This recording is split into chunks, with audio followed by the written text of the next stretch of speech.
Okay, so are we good to go? So we're chatting about time management and technology today. So I'm very curious to know what you actually think I'm going to be talking about, because Matt and Sean both did independent promotions of my talk and they said very different things. So I'm a little worried about your expectations. So what I'm thinking, firstly, I'd really like it to be a discussion as opposed to me just talking. I don't think I can talk for that long, and to keep it a little bit interactive. If the presentation isn't everything you hoped it for, I'm a little under the weather. That's my excuse for today. So if it isn't a perfect presentation, that's entirely the reason. And I'm hoping, if we can, to get through the basic material hopefully in about 45 minutes if we can. I'm not really sure, to be honest, how long it would take. I haven't actually timed it. And then we can either chat afterwards or people can go, whatever suits. So by way of background, I became interested in this topic, not so much through my engineering background, as Matt kind of alluded to last night, which is all about efficiency and making sure businesses have their processes in order. So before quitting my job as an engineer, I worked as a logistics consultant. So you'd go into a business and you look at their processes and you try to make it more efficient, try to do things faster and eliminate waste. That's not really anything to do with what I want to talk about today. I got interested in the topic of personal time management probably in 2009. Two quite big things happened in 2009 for me. Firstly, I quit my job as an engineer and started my own business, and I moved to South America. So the net total of this is suddenly I'm in a new country with basically no restrictions, external restrictions on my time. And that was great for a couple of months because you're treated as a holiday. You have this tourist mentality. You wake up each day and think, what fun things can I do? But that wears a little thin after maybe a month or two. It's a bit of a grass is greener thing, I suspect. The tourism thing, the white sandy beach, isn't quite so exciting after a couple of months on the white sandy beach. So what do I do now as a continual question multiple times a day became actually a really big and interesting question, one without an obvious answer. So, well, I don't have to go to work, and I don't even have to wake up, really. So that got me interested in it in quite a broad sense. So with that in mind, I guess I'll make a working definition of time management as how you effectively deal with that question. The question of what do I do now? Or to state it another way, how we control how we spend our time. And with regard to time management, I think technology can be the villain, the hero, or both. So who can think of an example of technology being a villain? Facebook. Well, why is it a villain? How can it be a villain? And how can Facebook be a villain or a hero? What's bad about it and what's good about it? Before you know it, you've spent 3 hours. Yeah. Feeds. Yeah, definitely. It can waste time. How about being a hero? What's good? Advertise the lead weekend. It's a good point, Ryan. You can use it to promote things. Apparently, you can use it positively for relationships. That's a little bit up to debate. But in terms of why this is somewhat relevant now and quite a new thing, at least for me, I think if you could turn over to the next slide, Eric. I think it's largely for me to do with smartphones. So we're in this room now, probably 95, if not all of us, have a personal computer on us. So that's what a smartphone is. We have basically unlimited access to 95% of what a computer could have done, whereas 10 years ago, probably no one would have. So this is a very new thing, having a smartphone, and it's quite a big thing in the impact it's had on the relationship between technology and time. Obviously, there's lots of software you use on your smartphone, even without knowing it. I think rather than try to create a case for it, an interesting exercise would be leave your smartphone at home for a day and see what you miss out on. I think a lot of people are quite tied to their smartphones or even just their mobile devices in one sense or another.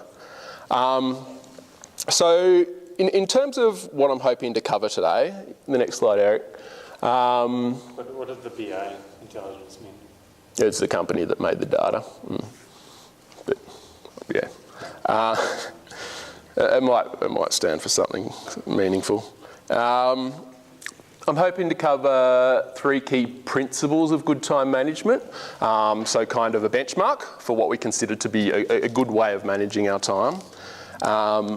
The concept of a trusted system, which is a phrase termed by a guy named David Allen as his means of time management. It's a way of managing your life, essentially, roughly based upon achieving those 3 principles.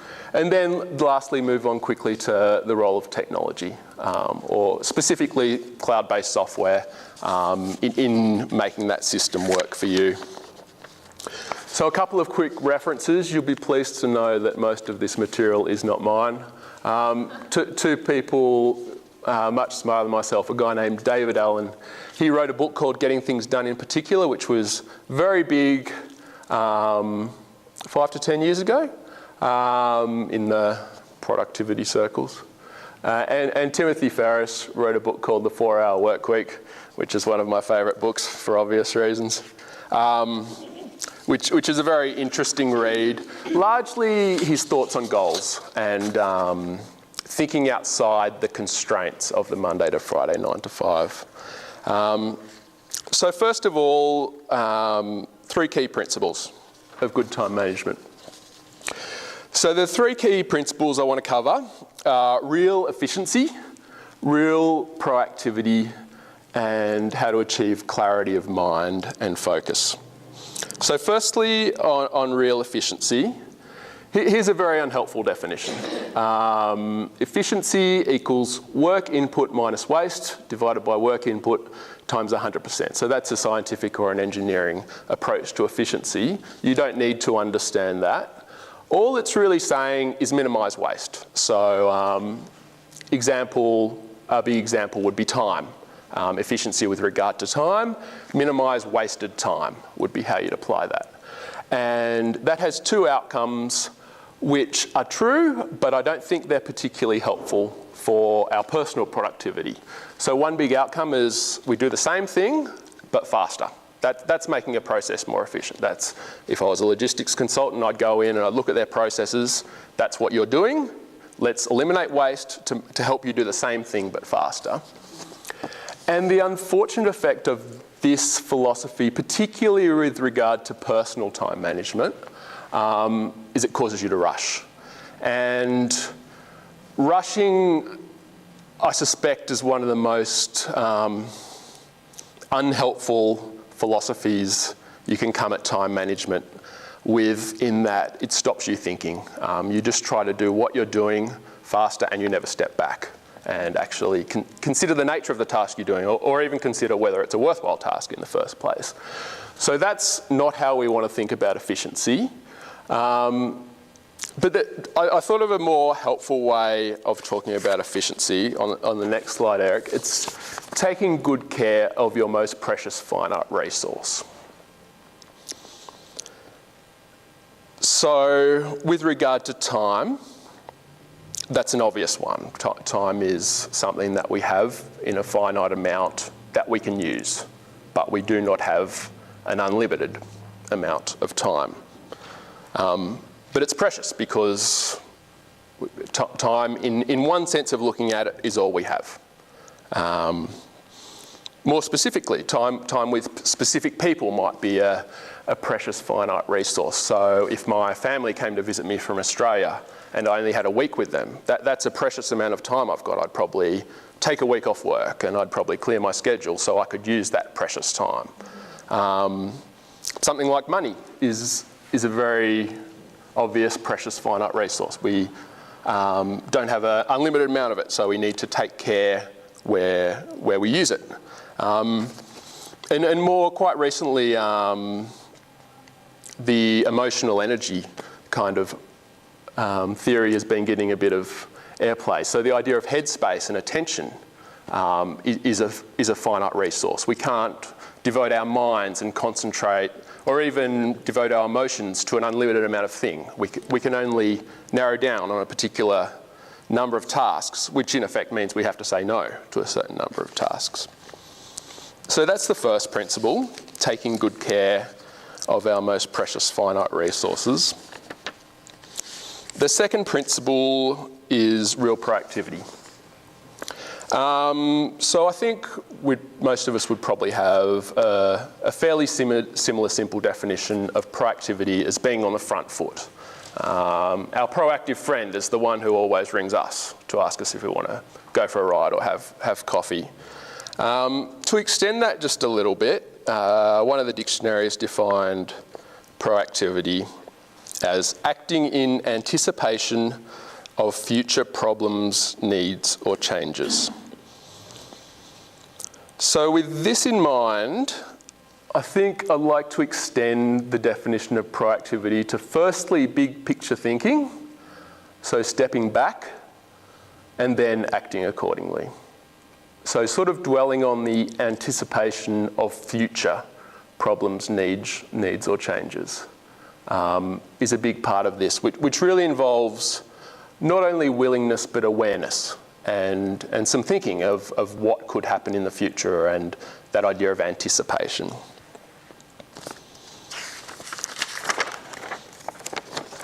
Lastly, principle 3, and probably the most important one in at least some senses, clarity of mind and focus. So I've defined clarity and focus as an ability to filter information, ideas and communications, so things, such that you can pay real attention to and act upon what really matters. And this is probably where technology has the biggest crossover for us, because it has the potential to bring us huge and unhelpful amounts of information, ideas and communications. So an unlimited amount really. So Google, one of the biggest tech companies in the world, their business is filtering information. So the World Wide Web has too much information, we use Google to filter it. So filtering is kind of the crucial word there. Technology can either be helpful in that sense, it can filter this information, bring to us what is relevant and what we actually need or want in a particular scenario in our day-to-day, or it can just provide us with whatever. And if we don't take care, that can do enormous damage to any attempts we use to manage our time. So in summary of those 3 principles, real efficiency, taking good care of your most precious finite resources. Real proactivity is big picture thinking, stepping back and then acting accordingly. And then there's clarity of mind, focus. So I had a couple of questions. So if you could just take 30 seconds to have a think about the first one. What is one of your most precious finite resources, and what does looking after it look like? So just take a few seconds. Feel free to chat amongst yourselves if you want to, and then we'll share.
So how are we going? Did anyone come up with any precious finite resources? Energy. Definitely. How do you protect it? How do you take care of that as your resource? Try and do the important thing first. So sort of early in the day, literally? Yeah. Yeah, I'm the same with my headspace. If I want to get any good work done, between 10 and 12 in the morning. Otherwise. Yeah. So sorry if just said that out loud. Anyone else? Any other precious finite resources? Expanding that kind of 24-hour clock to a life clock. There are things that I would like this point in my life, so I'm going to do it. Definitely. Definitely time on a bigger sense. Got goals that, yeah. Were you waving your hand, Eric? Yeah. Paul and I talk about this a lot, is having, I'm quite conscious of my discretionary time. Mm. You know, you actually, a good exercise to write down what you did for a week, including everything. Once you sleep, what you eat, and work, and find, okay, what's the amount of time I have in the week that's actually discretionary? Mm. How to manage that time effectively so you feel like it's permeated for Definitely. Free time, I guess it's a personality thing, but for a lot of us, as Eric said, we've talked about that just a bit. If you don't organise it, we won't use it well.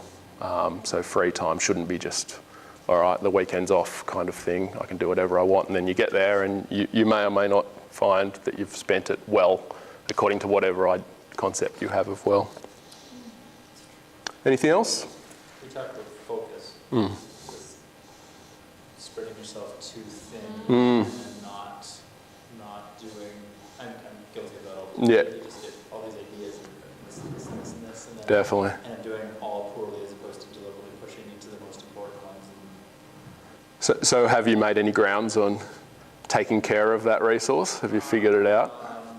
It's a dance. Sometimes Yeah. I make progress and sometimes I lose Yeah. that progress. Sure. I think accountability in that is a big thing for me. Mm. I know having my partner that I have is so important because I'm like, ooh, that sounds awesome. Ooh, that sounds awesome. Ooh, that's something, and I could go on to anything and be excited for anybody, but when it's like, bring it back. What are we called to do? Where? Yeah. So I think having somebody that is able to speak that to life is key. I would research it. Yeah, and there's this awesome illustration that I heard one time. You need to take time to plan. If you don't take time to plan, it's kind of like you're going into life, and life is a battlefield, right? In ministry or in business or whatever it is you're doing. And you're going into this battlefield, and you have a weapon with the safety off, and you have a blindfold on. And that is like without a plan. Yeah. Before you do that, you need to step back, like you said, take a big picture view, and develop a plan. And then once that plan is developed, one, you're going to be way more efficient, and you're going to do a better job. Two, when things do arise and you have to improvise, it's easier to improvise when there's already a plan in place, rather than just Definitely. improvising all the stinking time. So, This is a beautiful segue into later on in this presentation. I appreciate that, Ron. Just as a whole group, what makes it hard to be proactive in practice? So I think most people would want to be a proactive person because we admire proactive people. But it seems a little harder to actually get there. Why do we think that might be the case? It's easier to do something than to actually think. Because thinking doesn't necessarily feel like product. Yeah. So I got a task, I'll do this. But you're better off to spend that time thinking, planning. Thinking and stepping back seems like a waste of time, doesn't it? Especially if you're in a hurry. So you think, I don't have time to step back. Definitely. So many demands on your time and your energy. Exactly. Yeah. Failure. Not being able to do, afraid to step up and do it. Definitely. Because maybe I can't do it. Yeah. Definitely. Can some of it be a personality thing, though? Like my husband loves to sit back and see the huge pictures. I'm like, that's lost on me. I just want to get the tasks. Yeah.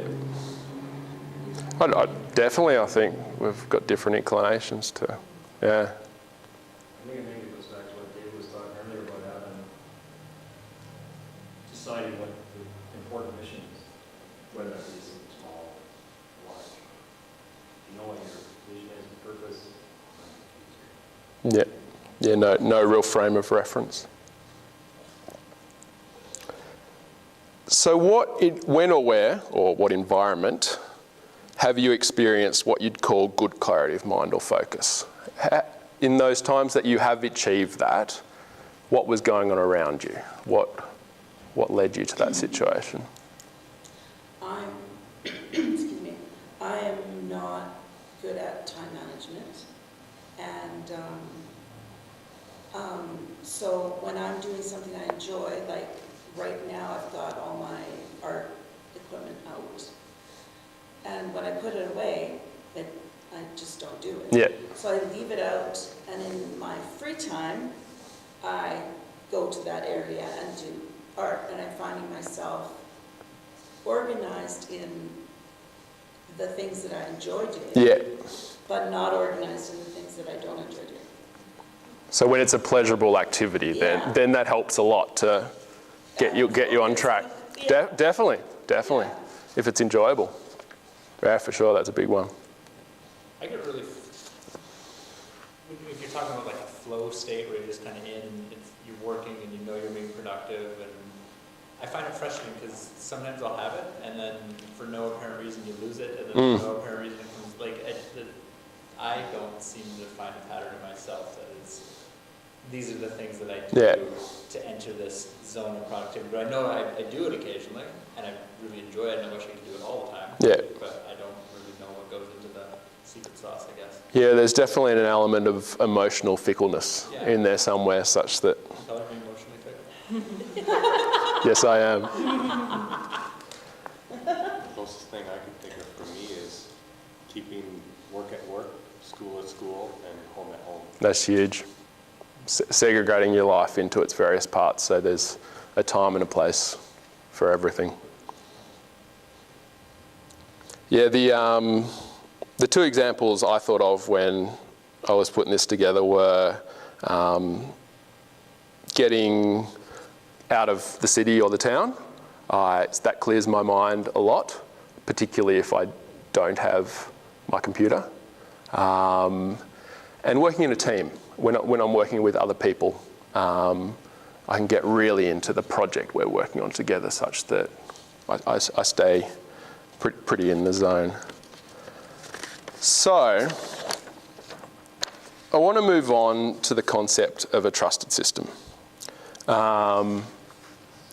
So, a trusted system, the concept of a trusted system, I think it was coined again in David Allen's book, Getting Things Done. On the next slide, thanks, Eric. He had a slightly more complex version than this, but this is essentially what he was getting at, I think. There's 3 stages, and 3 quite separate stages. Breaking down, capturing ideas and information, processing ideas and information, and engaging, which is just another word for doing. So, this concept of capturing information. There's a quote from David that says, "Your mind is for having ideas, not holding them." So, a scenario might be you're doing the shopping and an idea for a seminar you're preparing pops into your head. What do you do with that idea? Because it's not useful in that particular time. You should be concentrating on getting whichever milk you're supposed to be getting or something. How do you, it could be good information, but how do you deal with it? And this system says you need an inbox. And an inbox is a very loose term for something that captures information, and key to it working is the concept of trusting it. So if I'm in the shopping centre and I have this idea for the seminar I'm going to prepare, and I've got a notepad in my pocket, I could write that idea in the notepad. But unless my brain knows that I actually checked that notepad, then it's not a trusted system. And you can't fool your brain. It'll just keep, it says, no, I don't trust that notepad. You need to keep that in your mind while you're doing the shopping, because you're not going to deal with it any other way. So you get into this situation where you have useless information in your head that could be useful later on, but it's just in an inappropriate time. And you lose, you might recall the third principle back there was clarity of mind and focus. So this idea, you've got good information coming in, but you need to collect it in a trusted system so that you can clear your mind and you don't lose ideas. So that's a very general concept, an inbox. It could be an email inbox. That's an obvious example because it's the same word. It could be a plastic tray on your desk. It could be an app in your phone. It could be a list. It's very general, and most people have more than one inbox. They might have a plastic tray for physical items, and they might have an app on their phone. They might have a voice recorder.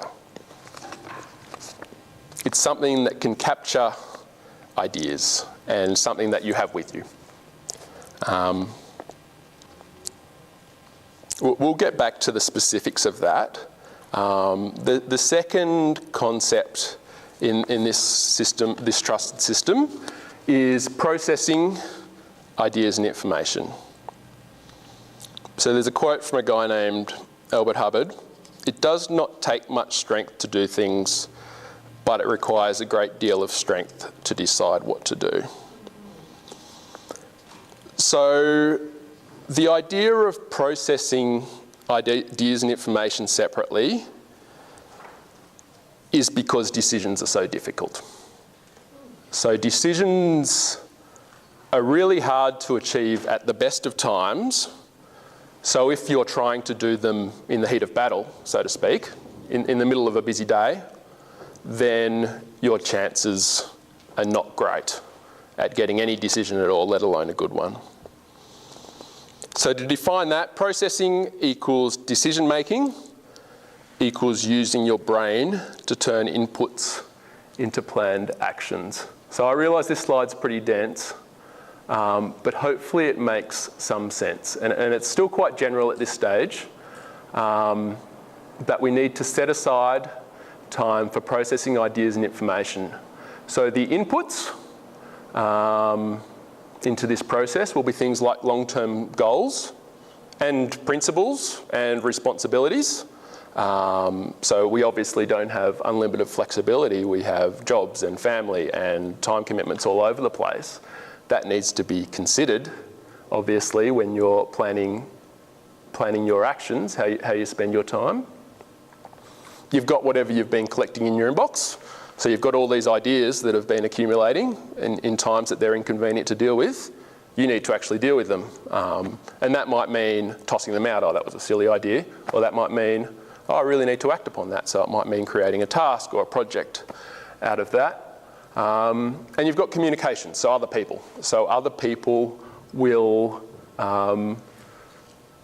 bring information to you in some means or another, and you need to deal with that as well. They will have requests upon you. They'll have ideas for you. You need to put that in the system as well. So you're actually dealing with what's coming in on that front. And you'll just have random things, just ideas. You'll have companies sending you newsletters. You'll have lots of input, pretty much unlimited input that all needs to be dealt with somehow. So you're using your inbox system to deal with some of those incoming communications. Like I know, like say Laura, as a treasurer will come to me like, hey, have you done this? And I'll be like, oh yeah, I need to get that. And then I lose that thought once I get going into other. So you're using the inbox system to kind of manage these conversations and fragments that kind of happen around you? Yeah, definitely. So I'll talk a little bit later about email in particular, but an inbox is just a way to batch work, essentially. So you collect lots of things and then you do it all at once is a much better way of dealing with things as they come in.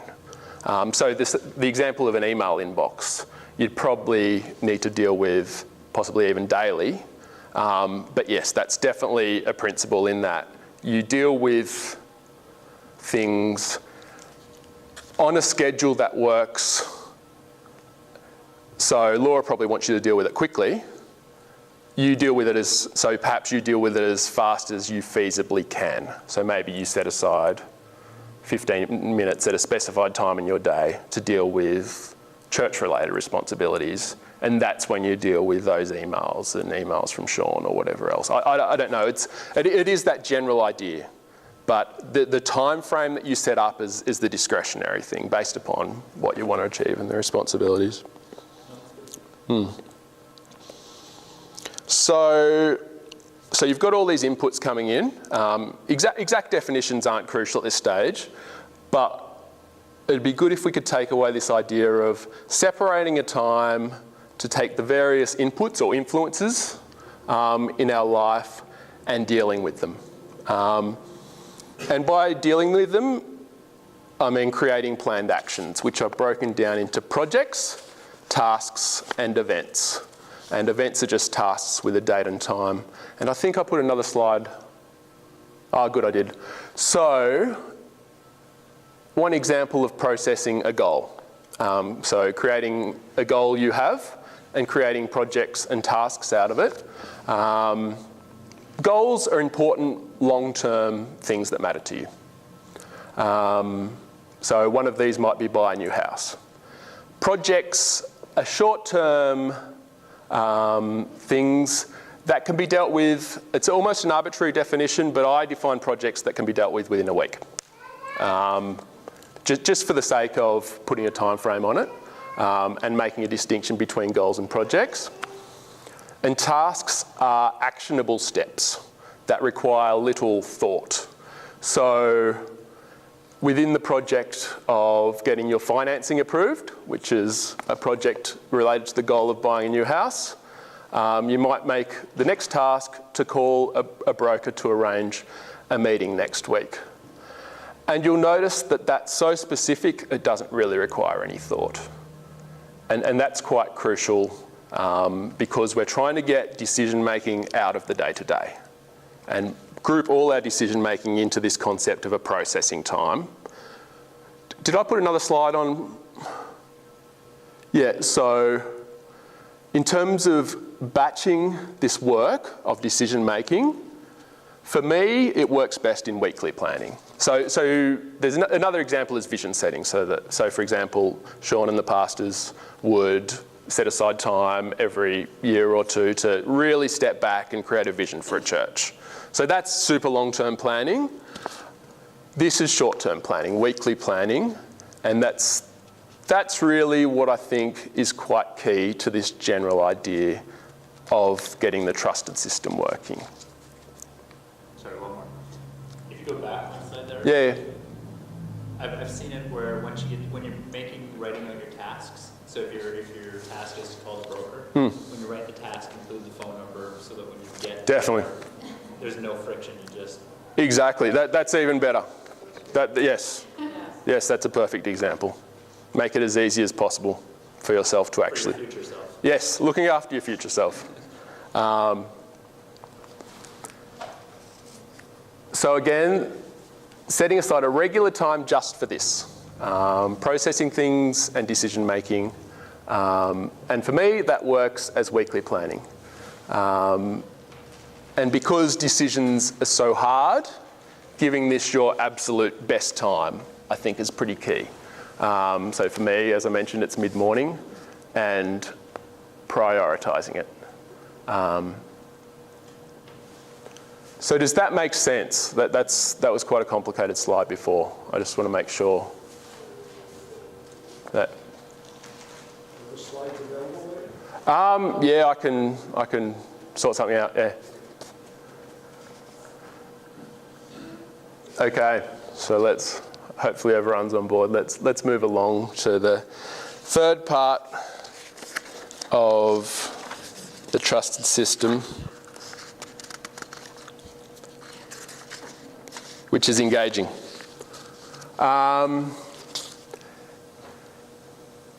That quote up the top there is what we're trying to avoid. This idea of not knowing where to start. We're trying to be in a state where we're simply doing. We're simply doing what we've already planned to do with a clear mind and focus because we actually know what it is.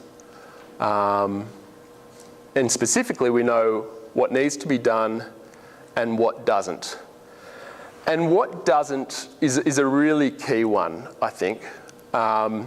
Knowing what doesn't need to be done is your means of avoiding the situation where you're thinking, now I know there was something I had to do, which is quite prevalent, at least in my experience, this general concept of, I knew this uncertainty and a general unsettled feeling from, in any given moment, not knowing whether there's something I'm forgetting or something important I should be doing. Because there's a lot of peace, I guess, coming from the idea that you've got your system, you, for example, have done everything you needed to do for a given day, and you know with certainty that you don't have anything else to do. But that's a really nice situation to be in, rather than a general concept of, I've got 1,000 goals and I probably should be doing something. Which obviously you will have lots of goals, but you would have processed them already and determined what you were going to do for that week. So you can say, no, I've done everything for today. And then we head into discretionary time. So that's the concept of a trusted system, a very brief concept. Do you mind going to the next slide, Eric? So, have a little think about these three questions. Just maybe take a minute or two with the people around you or by yourself. Yeah, have a think about all three of those questions if you get time. So where do you currently collect your ideas, and how much do you trust it to be dealt with? Why do you think the separation of big decisions, planning and engaging doing gets so much emphasis? That's a little bit of comprehension, but why not? And looking at this concept, where do you think it does or would most likely fail for you? Where's the weak spot? So take a few moments to have a think about those and then we'll have a chat.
really slow down, but when I keep off, I think my mind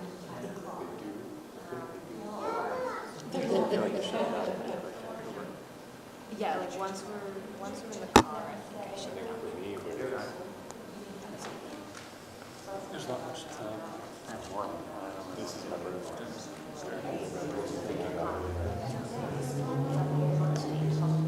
Yeah, check it out right quick. Using it as effectively as I can. This morning I got like, I woke up at 7 and I climbed out of bed at like 7. Otherwise, we can get along the Friday. I analyze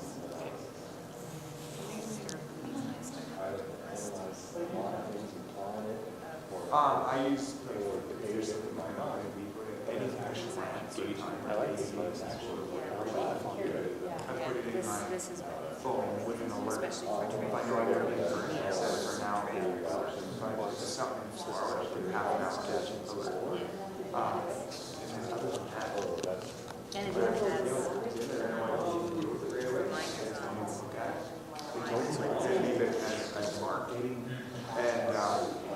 usually every day at the end of the day, I try to empty my inbox. I completely delete everything except for the stuff that I know that I need to do with. So I'm doing that. Yeah.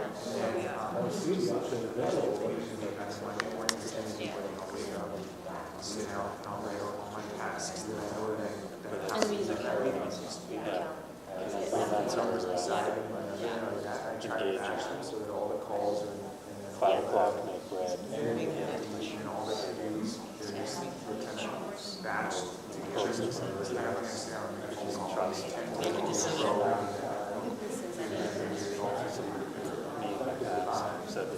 But I mean, and I do this because I have my notebook, I pack it around things, I'll write stuff there on a piece of paper, and I'll write it out in my book and put it in the pocket.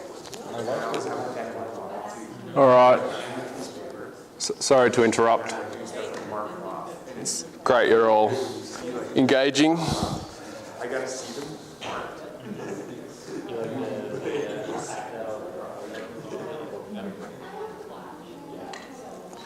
So, where do we collect our ideas and how do we rate how much we trust them? Yes, Eric. At work, I use Outlook pretty much exclusively. I get any kind of email I need to deal with, I just right click. Point to that date, when I get to it, I just try it next day or sometime future. So process immediately? Yeah, well, I collect my batch, I guess. Okay. I use it to process and batch. Yep, sure. So sort of within the email program, you can do things with emails that are coming in and. And right now we're talking about capturing stuff, inbox, is that right? Yep. Okay. I have Evernote. Yep. I use Evernote, and it's linked up my computer, my iPad, and my phone. So any PDF files that I have to read, Yep.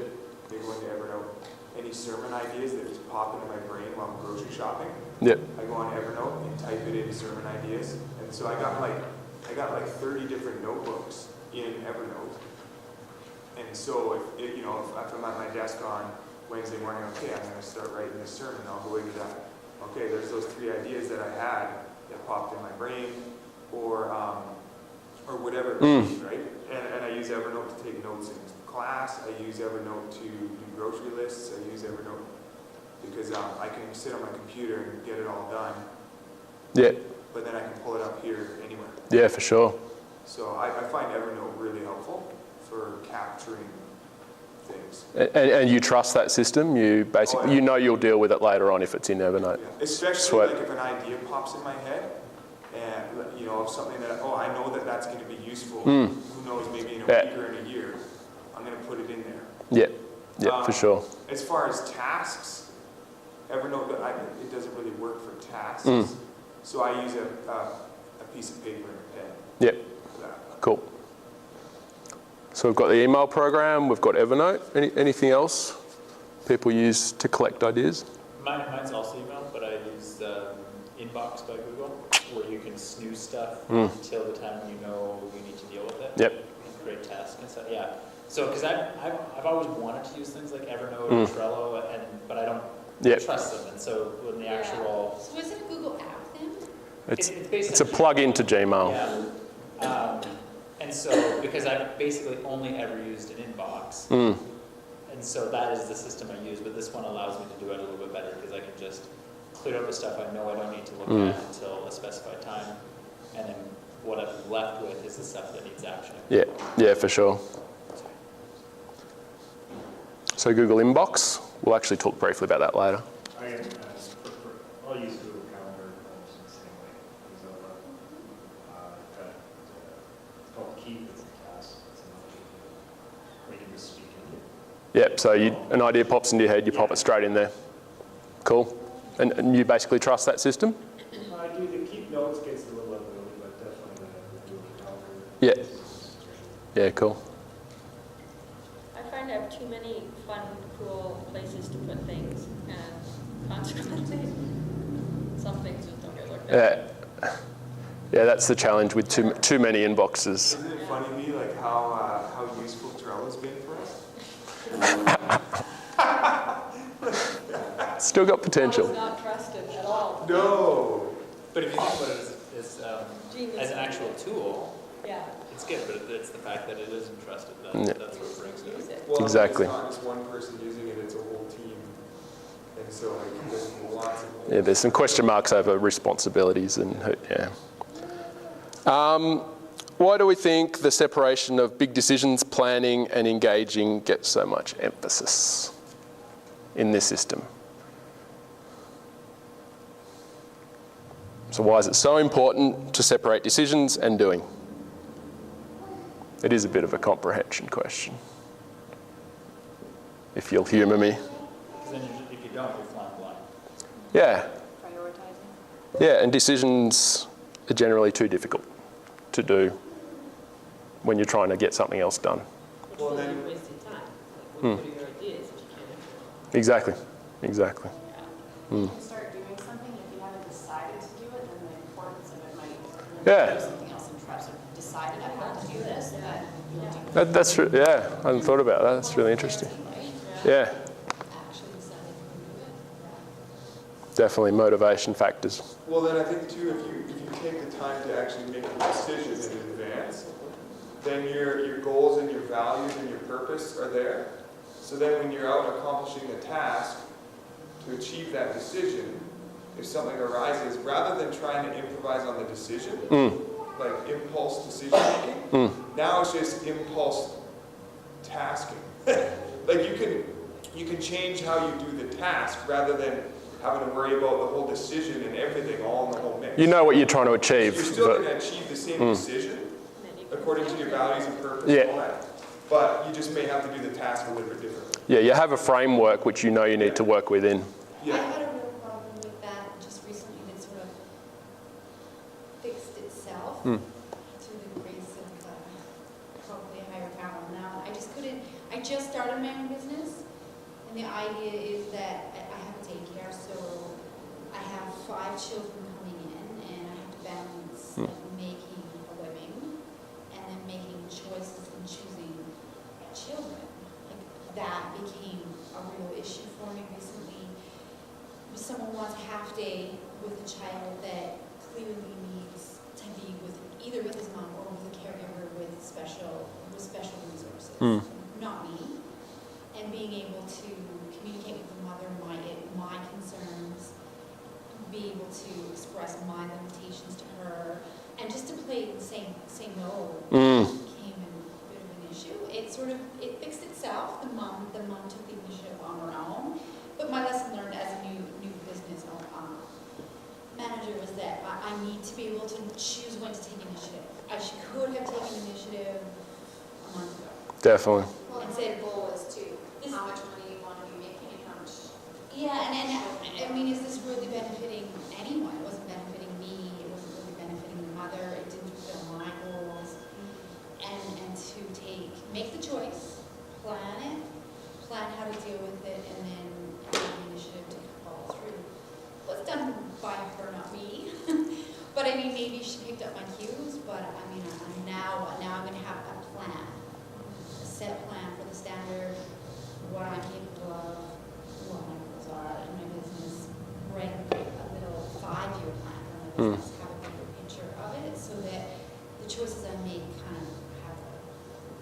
Then the stress levels. Yeah, definitely. That around with you every day, right? And sometimes you need situations like that because you just wouldn't have thought of that in advance. No, I never really pictured it getting that difficult. Yeah, but that forces you to plan pretty quickly. I also think that you feel like you've accomplished something, then you feel good about it, rather than this vague, awful feeling like you're not quite doing enough. Or getting something done over, like it's just, Yeah, you need that. Mm. You need that stuff. Yes. yeah, That's huge. I just figured that out quite recently and started looking at what I'd achieved in the week, and I was in a much better frame of mind after that. It really helps. It's really motivating. Oh yeah, maybe that week wasn't an entire waste. Yeah. Looking at the concept of a trusted system, where do you think it does, if you use some sort of system like this, or hypothetically would most likely fail for you? Where's its weakness, particularly in regard to your own personality? Sorry? If you have no power? Oh, no literal power. Yep, if your trusted system is entirely electronic, a lack of electricity could be a significant issue.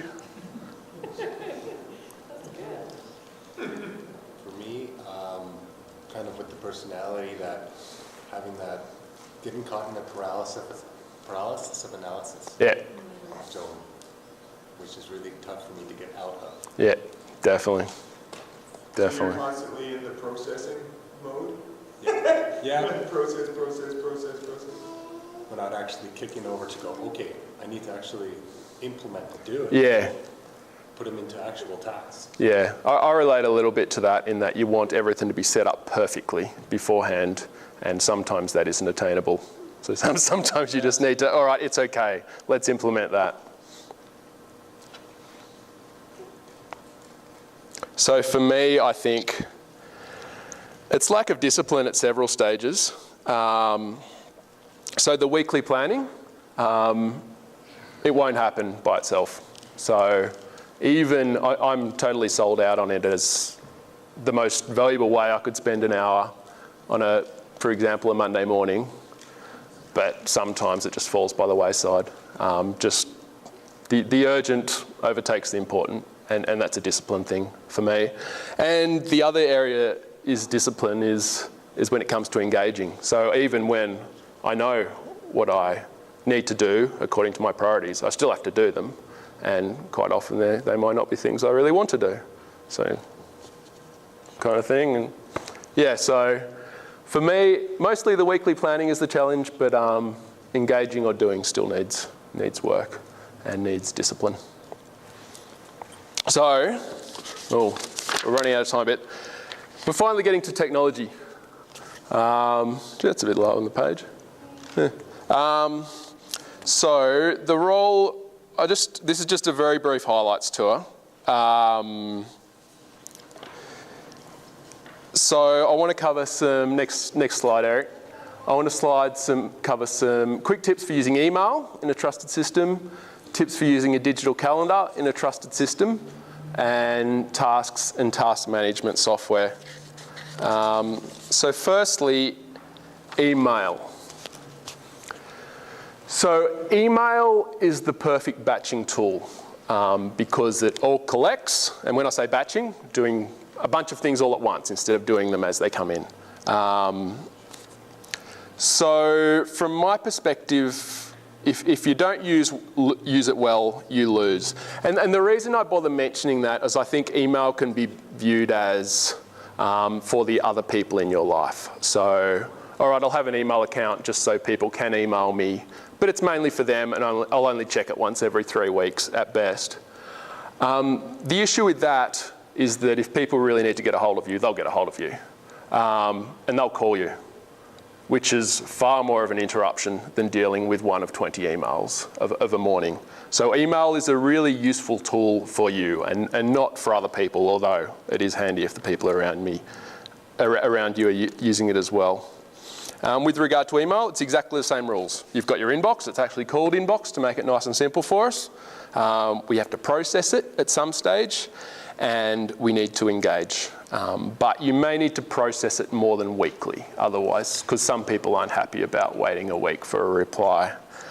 And with regard to processing it, the concept of an inbox works, and it's a trusted system if you actually clear out your inbox. Because if you don't clear out your inbox, there's something in there that won't be dealt with, and suddenly it's not a trusted system anymore. It's the same with email. If you turn on your computer and there's a little red thing down the bottom that says 1,221, you've got a bit of an issue. So I think the way some people do it is they assume if it's been read, it's been dealt with. So if it's not in bold, it's been dealt with, and everything else has been dealt with if it's been read. But I think that falls down a little bit if you want to read an email, then you don't want to deal with it immediately. And most systems like Gmail have an archiving feature, so you just press one button and it keeps the email just in case you ever want to see it again, but it's out of your inbox. So according to this system, you need to empty that inbox. You need to make decisions about it. And that decision may well be, I just need to archive this, I don't really need to worry about it. And you need to do that for all 1,221 of whatever's in your inbox, which sounds like a bit of a pain, but, sorry? 3,800. There's ways to automate that. We can, yeah. Yep, so that's, and that's not me, that's the authors saying you need an empty inbox, so don't shoot the messenger. Two other tips that I found helpful on that previous slide. Don't check your email first thing in the morning. It's always very nice to receive communications from other people, but you want to dictate how you spend your day, not other people. So in some business environments, you will need to check your email first thing in the morning, but most business environments you won't. Most environments, you'll need to do what actually needs to get done for the day, then check your email. So Paul, would you suggest then that I keep, because lots of times, you know, whatever time of the day, my phone will go, bling. Oh, I got an email. Yeah, don't never use email notifications. Actually, I was listening to a guy who argued we need to be really deliberate with smartphones about what comes to our screen and what gets our attention. Because all these apps ask for your permission to like, hey, can I distract you? Can I push something? And you've got to be like, no. Yes. And so after I listened to that podcast, I went through and I basically turned off all notifications except for the ones I wanted. And it's amazing how much freer I am. Because it's like Pavlovian, right? Like, yes. Whatever, and then you lose your focus. Yes. And further than that, iPhones and probably Androids now have a function called Do Not Disturb. So you define a few numbers that can get through to you, and apart from that, you won't even actually hear people ringing you, which is very handy to use a lot of the time if you actually don't want to be disturbed and just be at call for whoever feels like talking to you at any given time. So by your email, you probably want to turn the notification off, so then at 1 o'clock or whatever time you pick, you sit down and check your email. Exactly. Okay. And as we were talking about earlier, having a separate work email to home email is absolutely crucial. So don't use your personal email for work. Otherwise, suddenly your life is your work and your work is your life. Yeah. What if you're a pastor? And you're like, Especially if you're a pastor. Because that's more of an issue for pastors already. So I think you need to be more guarded about it even. So should you have a work phone and a personal phone? I think you can, using Do Not Disturb, you can get around that. Yeah. So you put your...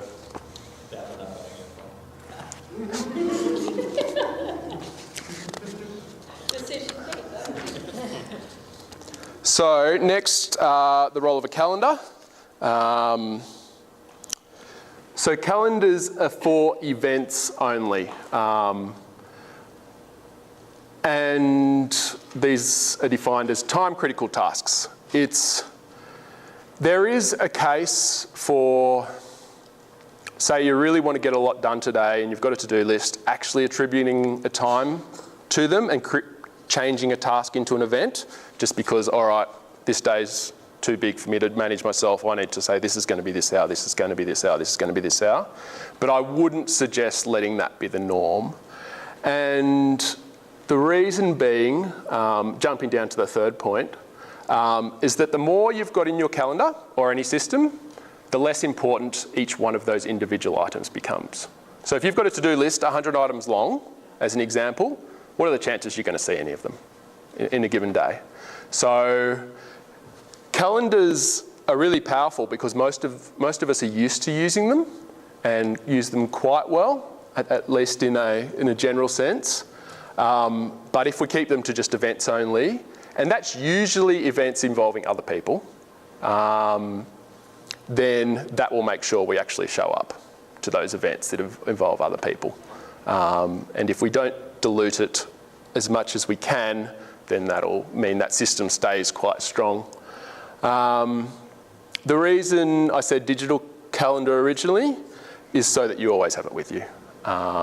It saves you stuffing around with multiple stages. So you can, if you're chatting with someone, oh, can we have coffee next week at 3 p.m? Straight in. And seeing that other person put it straight in as well gives you some confidence they're actually going to be there. It's quite difficult to trust a person who just says they're going to be there, because I think we all know how easy it is to forget things and whatnot. Again, needs to be trusted to be effective. So if, for example, you're having technical difficulties with your digital calendar, you're using an iCloud calendar and it's not syncing properly, that's priority one to sort out, because if you don't trust your calendar, you won't use it properly, and then your week is in all sorts.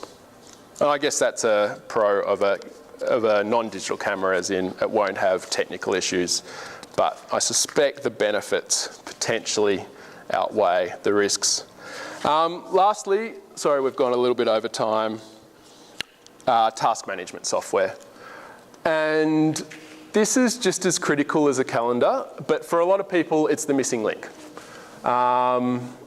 It provides two functions in our trusted system. It provides planned tasks, so tasks that are not a particular date and time, and an inbox, so somewhere just to collect your various thoughts, ideas, communications as they come in, to be dealt with later during your planning stage. A simple to-do list is fine until you get a lot of information on it, until there's 20, 30, 40 to-dos, and then suddenly it's quite hard to look at and even harder to do any individual item on it. So I haven't had any real success with a simple to-do list. I personally think I and probably most people need one that can show you the right information at the right time, just like a calendar does. So you need some concept of scheduling. So you need to be able to say, I'm going to do this to-do on this particular day. And ideally filtering. So filtering lets you apply things like tags. And so what's an example of a tag? If you have multiple jobs, so you put one of your tags helping out at the church office. And then suddenly when you're actually sitting at the desk in the church office, you filter by that tag and your to-do list reduces from 20 to 3. And suddenly you've got the 3 relevant to-dos in front of you, which is very nice to have. So you can batch them that way? Exactly. Okay. Yeah. So, some software options. I use an Apple, Mac and iPhone. There's a bit of software for both of them called Things. It's a little bit expensive, but I found it to be really good. Google Inbox, the one Kevin mentioned, is really powerful. The only issue I had with it is it doesn't allow quite as much filtering, and it's linked to your email. And I don't. Sometimes I just don't want to look at my email as per previous discussion. But that said, it's the best free option that I've found, Google Inbox, that you don't have to pay for. because you can create a to-do and you can schedule it. It's not just for emails. You can literally just type something in that's going to pop up next Tuesday kind of thing and tell you about it. And it becomes a part of your inbox, just like an email, but it was your to-do you wrote whenever you did your planning.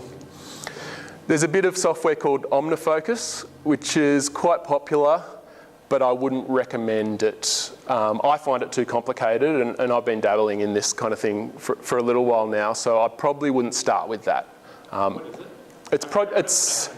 It's project management software based around the Getting Things Done system. So David Allen's sort of this basic idea, but yeah, it's task management within the context of projects and other filters and whatnot. The nice thing about it is it's got a Mac version and a PC version. So I think it's probably quite expensive as well. And that's all the ones that I knew off the top of my head that actually allows scheduling of to-dos. So a lot of it of softwares have to-dos built in. So most email softwares have tasks or to-dos built in, but I don't know many that allow scheduling. There's probably a bunch more out there. Any of these, if you're getting things from, say, work or different groups that you're involved in, can you transfer them, like, say, for example, Google Inbox? Can I put them all, can I just go and squish it into my inbox so it'll remind me to do that thing? Or do I have to email, like, take that attachment email it to myself? Like, what's the best way to? So I wouldn't. So otherwise I've got all these different things I'm checking again. It'd be nice to have one thing that's like. Yeah, that's a really good question because it also brings up questions of separating work and life. So one part of me wants to say, don't bring it into your home system. But how I'd, so say the exception being is if something came up at work that is actually you need to deal with tonight or it's not work related, then I'd potentially whip out my phone and I'd use Things and because that's my system I use for everything, and I wouldn't link to it to a particular email or anything. I'd just say something about it so that I dealt with it at a particular time. I wouldn't try to merge email inboxes because that's kind of the reason they're separated in the first place. So you can be in one. Does that sort of? Do you have an example of what that might? Yeah, well, even Facebook, for example, I have them on this Bible study group, and somebody might say something on there, and so to get it from there into my inbox to remember that I'm supposed to meet with this mom about something at this time, or should I just go into my calendar and put it in separately, or if they want me to look at something for our Bible study, say, or whatever, there's that, I have different groups that I'm involved with throughout the community that's not my work, but they might be contacting me from different ways. Is there a way to do that, or should I just email myself a little memory? Well, you can actually, like Facebook, email, you can set it so that it sends you emails. And then you can actually, you could create a filter within your email so that they all kind of get grouped into the same spot.